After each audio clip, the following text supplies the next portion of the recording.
Jai Hind aspirants, I Ruby Thakur welcome you to SSB Crack Exams channel. I am here with a new topic. पिछले 9-10 दिनों से एक mystery की अर्थ के around जो scientist सुन पा रहे थे एक सिग्नल्स या आप कह सकते हैं कमिंग साउंड थी एंड पहले कुछ अंदाजा लगाया गया था लेकिन उससे अब कुछ अलग पाया गया है। तो चलिए जानेंगे डिटेल में कि इस मिस्ट्री को साइंटिस्ट ने कैसे सॉल्व किया गया।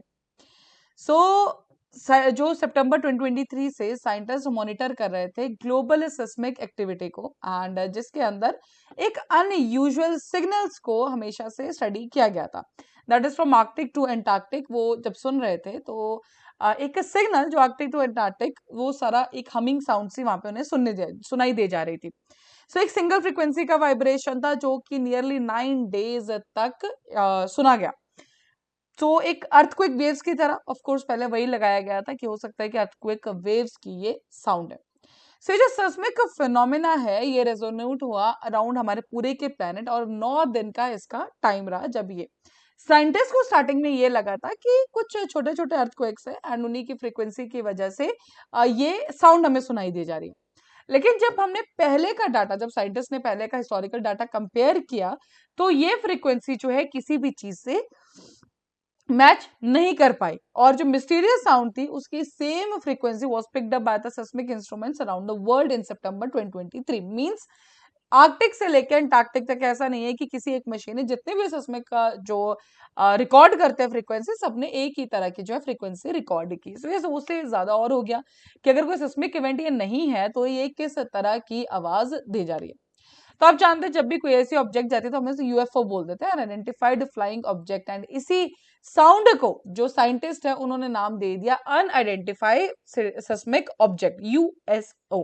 देन अब यूएसओ है वो as a colloquial term use कर दी गई बाय द सेस्मोलॉजिस्ट जो कि अननोन सिस्मिक फिनोमेना है। Done. And of course scientist उसके ऊपर काम कर ही रहे थे कि ये जानना होगा कि आवाज है किस चीज की। पहले स्मॉल अर्थक्वेक्स के ऊपर लगा बट देन दे अंडरस्टूड कि नहीं उसकी आवाज भी नहीं है।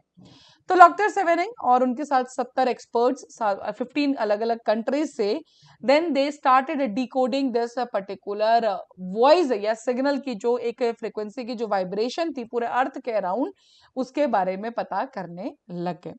एंड उसी की वजह से जो रिसर्च जब ये रिसर्च चल रही थी रिसर्चर्स पहुंचते हैं एक रिमोट फ्योर्ड जो कि ईस्टर्न ग्रीनलैंड के अंदर है और वहां पे उन्होंने डिस्कवर किया कि यहाँ से this is the source of ये जो पूरे प्लेनेट में हमिंग साउंड आ रही है ये आ रही है इस पर्टिकुलर फ्योर्ड जो कि ईस्टर्न ग्रीनलैंड में स्थित है उसकी वजह से।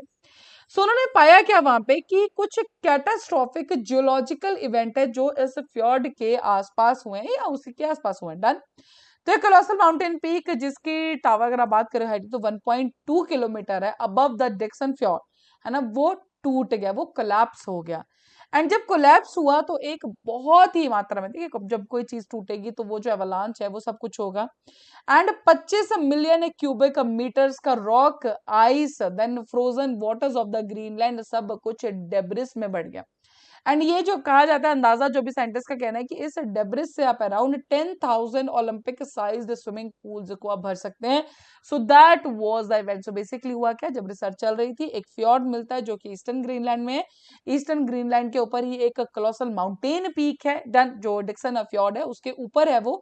एंड वो कोलैप्स हो गया। कोलैप्स हुआ तो ऑफकोर्स जब डेब्रिस आएगा डेब्रिस में रॉक भी होगा आइस भी होगी फ्रोजन वाटर्स भी होगा तो ये सब कुछ नीचे आ गए।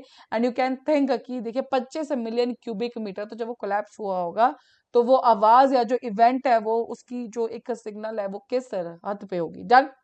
उन्होंने कहा कि ये जो मैसिव डिस्प्लेसमेंट है मटेरियल का इसी की वजह से ये ऑफ कोर्स पूरे के पूरे देश में मतलब सॉरी इन द इंटरनेशनल उस पे या कंट्रीज में कॉमन हो चुका है। डन। रिसर्चर से massive displacement of material set in a motion chain of events that would resonate across the globe. ठीक है जी। इवन जब ये कोलैप्स हुआ उसके बाद एक मॉन्स्टरस सुनामी भी हमें देखने को मिली जिसकी हाइट अराउंड 200 मीटर्स होगी। And this was one of the largest recorded tsunamis of modern times. आज के टाइम पे इतनी हाई सुनामी नहीं देखी जाती है। सो ये स्लॉशिंग ऑफ वाटर जो हुआ, ठीक है, तो एनर्जी प्रोड्यूस होगी फॉर श्योर। एक जो एनर्जी एवलांच हुआ, जब वो कोलैप्स हुआ होगा एवलांच से, उससे भी एनर्जी प्रोड्यूस हुआ, स्लॉशिंग ऑफ वाटर हुआ, तो इन इवेंट्स की वजह से एक सिस्मिक सिग्नल बन जाता है, एंड वही सिग्नल है जो हम कंप्लीटली आर्कटिक टू एंटार्क्टिका जो हमिंग साउंड है उसकी वजह से हमें सुनाई दे रहा है। सो बेसिकली अगर हम इसे कंप्लीट करें, व्हाट इज द थिंग कि नॉर्मली व्हाट एक्चुअली हैपेंड, एक फ्योर्ड था, फ्योर्ड के ऊपर एक माउंटेन था, माउंटेन कोलैप्स होता है तो डेब्रिस आता है, साथ में सुनामी लेके आता है, एंड इन दोनों इवेंट्स की वजह से जो एनर्जी प्रोड्यूस होगी उस एनर्जी की वजह से हमें क्या देखने को मिला, ये जो साउंड हमें देखने को मिल रही है। So this is unusual phenomena is, मतलब ऐसा नहीं है कि ऐसा कुछ और इवेंट्स नहीं होते, ऑफ कोर्स इस तरह के बहुत सारे इवेंट्स है जो प्लेस कर रहे हैं, एंड दैट इज जो एक साइंटिस्ट का वहां पे जो लिखना था रिपोर्ट के अंदर, that was human contribution to the climate change, चाहे वो फॉसिल फ्यूल्स की बर्निंग है, डिफॉरेस्टेशन है, इंडस्ट्रियल एक्टिविटीज है, इन्हीं सब चीजों की वजह से एक्सट्रीम लेवल पे ग्रीन हाउस गैसेज आती है, और इन ग्रीन हाउसेज गैसेज की वजह से हमें इस तरह के जो इवेंट्स हैं जो कि देखने, आप सोचिए एक इवेंट जिसकी वजह से 9 दिन तक पूरे अर्थ के अराउंड एक सिग्नल, एक हमिंग साउंड आती रही, तो आप सोच सकते हैं कि वो कितना वास्ट इवेंट होगा। इवन आईपीसीसी का भी कहना है, inter governmental panel on climate change, कि यस ह्यूमन एक्टिविटीज जो है 100% रिस्पॉन्सिबल है फॉर वार्मिंग जो हम 1950 से ऑब्जर्व कर रहे हैं। So finally, now the scientists have decoded this particular humming sound जो कि उस जब वो seismic activities को स्टडी कर रहे थे उस दौरान उन्होंने सुनी थी।